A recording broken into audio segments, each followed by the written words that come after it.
Bonjour et bienvenue pour ce nouveau épisode, ce deuxième épisode de la série Femmes entrepreneurs.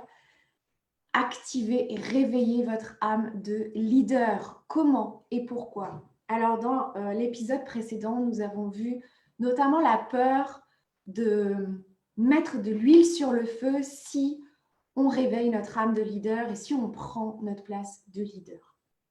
Aujourd'hui, on va parler d'une autre peur qui est la peur de se tromper, la peur d'avoir tort, qui fait partie des freins dans votre leadership et dans votre capacité à prendre votre place. Alors bonjour et bienvenue, je suis Ombeline Becker, coach et mentor auprès des entrepreneurs et des leaders en éveil de conscience vers un nouveau monde et qui sont déterminés à mettre leur spiritualité au service du succès de leur entreprise et leur entreprise au service du nouveau monde. Visitez mon site internet ombelinebecker.com pour trouver des ressources gratuites pour vous aider dans votre élévation et dans l'expansion de vos services et de votre mission. Et également, voir mes programmes et mes formations en ligne. Alors, cette peur de vous tromper, cette peur d'avoir tort, elle est liée à une seule chose. Cette chose, c'est que vous avez simplement peur pour votre réputation. Et la peur pour votre réputation vous empêche de prendre votre place et d'exprimer votre message. Alors, je vais aller vraiment dans des enseignements spirituels aujourd'hui. Quand je parle de Dieu, vous y mettez le mot qui fait sens pour vous.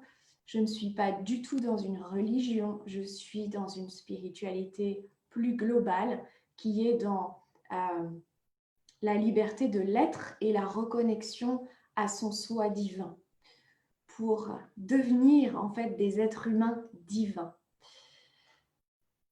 Donc, le problème, comme je vous le dis, c'est la peur de votre réputation. Pourquoi vous avez peur pour votre réputation? Parce que vous pensez que tout est à propos de vous et que votre posture professionnelle est à propos de vous. Votre ego plonge dans cette croyance de façon à ce que vous restiez petite dans votre mission, que vous ne preniez pas pleinement l'ampleur de votre mission pour l'éveil des consciences et que vous ne transmettiez pas ce que vous avez à transmettre. La transformation que je vous propose, c'est que ça ne dépende plus de vous, mais que ça dépende du divin, que ça dépende de la vie, de votre guidance, de la source, de l'univers, vous appelez ça comme vous voulez, mais ça ne dépend plus de votre petit moi. Si vous suivez cette page, si vous êtes entrepreneur à votre compte, que vous soyez coach, thérapeute, guide, énergéticien, que vous organisiez des retraites, des séminaires, que vous receviez sur un lieu, peu importe la manière que vous avez de contribuer à l'éveil des consciences, mais vous êtes à votre façon canal de l'énergie et de l'intention divine. Il est temps aujourd'hui d'être pleinement ce canal que vous êtes.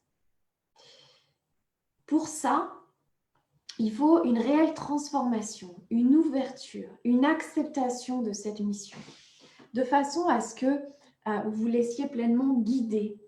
Alors, on peut appeler ça l'intuition, on peut appeler ça la guidance, peu importe, c'est de toute façon la même chose.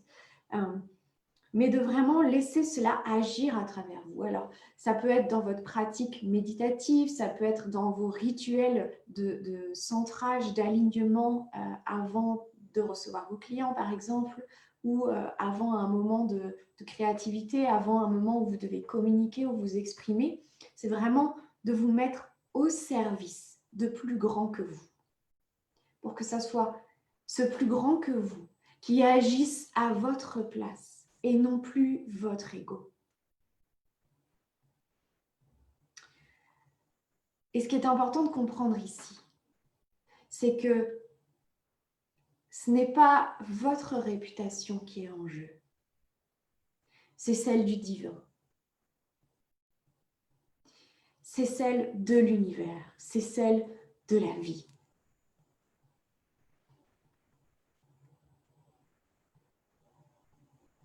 C'est l'honneur du divin qui est en jeu. C'est la grandeur du divin, la grandeur de la vie qui est en jeu.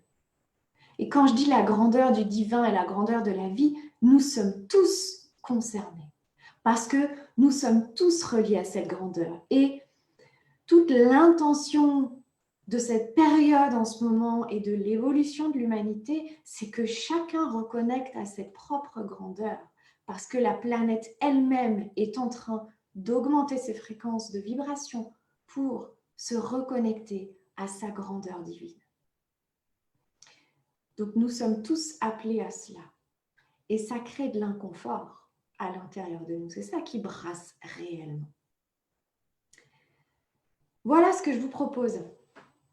C'est vraiment important pour moi de vous lire, savoir comment ça résonne, comment vous percevez, comment vous recevez ces propos.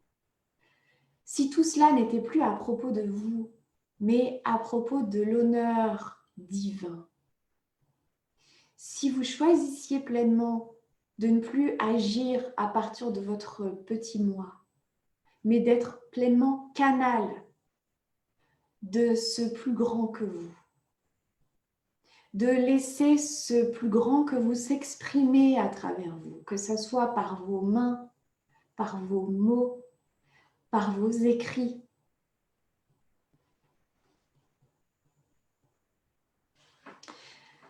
Il faut aussi comprendre que la vie fait toujours en sorte que vous ayez besoin d'elle, que vous ayez besoin de réclamer de l'aide, de réclamer du soutien.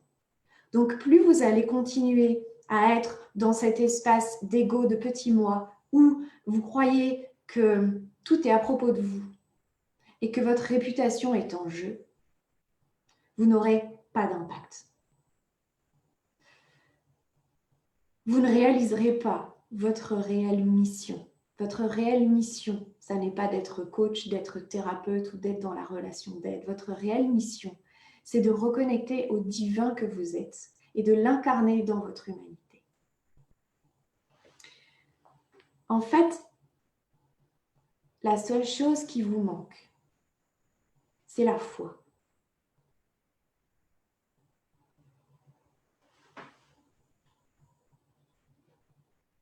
Vous ne prenez pas votre place de leader parce que vous manquez de foi en vous et en la vie ou en le divin, en l'univers, en ce plus grand que vous. Peut-être même en l'humanité. Il y a une citation que j'aime beaucoup qui est issue du livre The Circle Maker, celui-ci, qui est que Dieu n'appelle jamais les qualifiés. Dieu qualifie les appelés.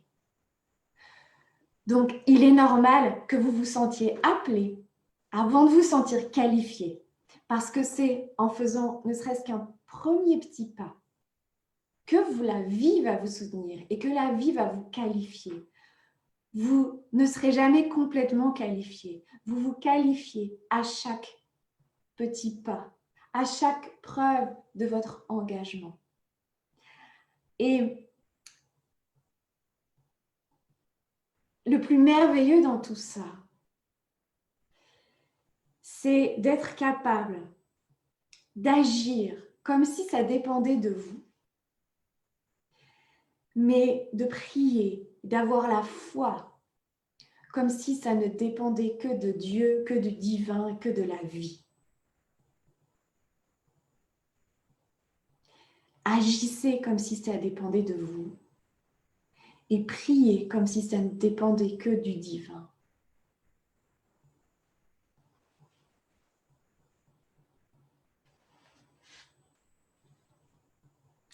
Pour conclure, je voudrais vous dire que dans tout ça, le plus difficile, c'est de savoir exactement ce que vous désirez pour vous, pour le monde. C'est vraiment de clarifier votre intention, de clarifier votre ambition et que cette intention et cette ambition soient aussi en l'honneur du divin que vous êtes et du divin pour l'humanité. Et surtout, de persévérer, d'avoir foi que votre désir et votre intention n'a pas d'autre choix que de se réaliser. Il faut qu'à l'intérieur de vous, vous soyez dans un espace non négociable. Cela est non négociable. Et bien sûr, de ne jamais renoncer. Parfois, on peut avoir besoin de prendre un peu de recul, de réajuster son désir, son intention, de faire une pause. Mais revenez-y toujours. Revenez-y, revenez-y, revenez-y. Parce que le moindre désistement de votre part, le fait qu'il y a une image que j'emploie souvent dans mes coachings, c'est la capacité à s'engager. La capacité à s'engager, c'est quoi?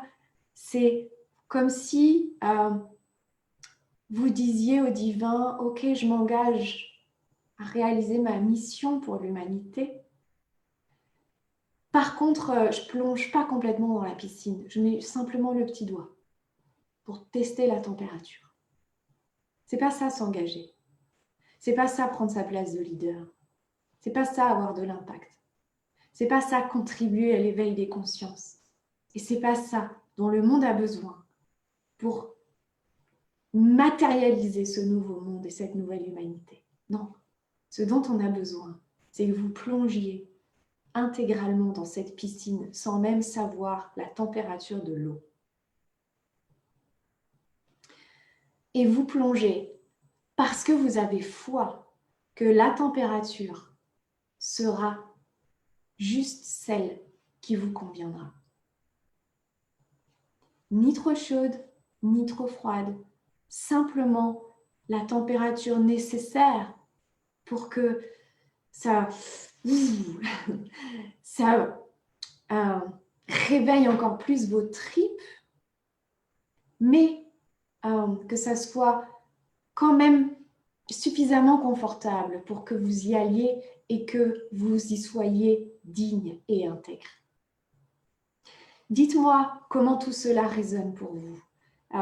Dites-moi si vous êtes aujourd'hui déterminé à plonger dans cette piscine, si vous êtes déterminé à renforcer votre foi, à mettre les peurs de votre ego de côté, à plonger et à réaliser votre mission d'éveil de conscience pour continuer à vous élever, vous, et à contribuer à l'élévation de l'humanité. Dites-moi ça en commentaire. Même si, évidemment, il reste des choses, mais il restera toujours des choses. Il restera toujours des choses. Comme je vous le disais tout à l'heure, vous ne vous sentirez jamais totalement qualifié. Parce que si c'était le cas, vous pourriez réactiver de vieux paradigmes du pouvoir, de l'ego, qui étaient que, et qui sont encore quelque part toujours dans ce monde, hein. C'est ce qui est en train de se transformer en ce moment. Mais donc, en tant que leader conscient, c'est important que vous ne réactiviez plus ces paradigmes-là parce que c'est obsolète, c'est vieux, c'est du vieux monde. Ce n'est pas ça qui vous est demandé aujourd'hui. Aujourd'hui, il vous est demandé de prendre cette posture de leader conscient, en toute humilité, avec audace, avec courage, avec persévérance, avec foi, avec vision, mais avec humilité et avec sagesse. Si vous étiez pleinement dans cette posture de leader, avec humilité, avec sagesse, avec foi, avec audace, avec persévérance, quelle serait l'action que vous oseriez poser si cette action dépendait de vous, mais que le résultat dépendait de Dieu? Qu'est-ce que vous oseriez poser comme action aujourd'hui ou ces prochaines 24 heures? Je vous lis avec joie en commentaire. Et je vous retrouve demain pour le 3e épisode.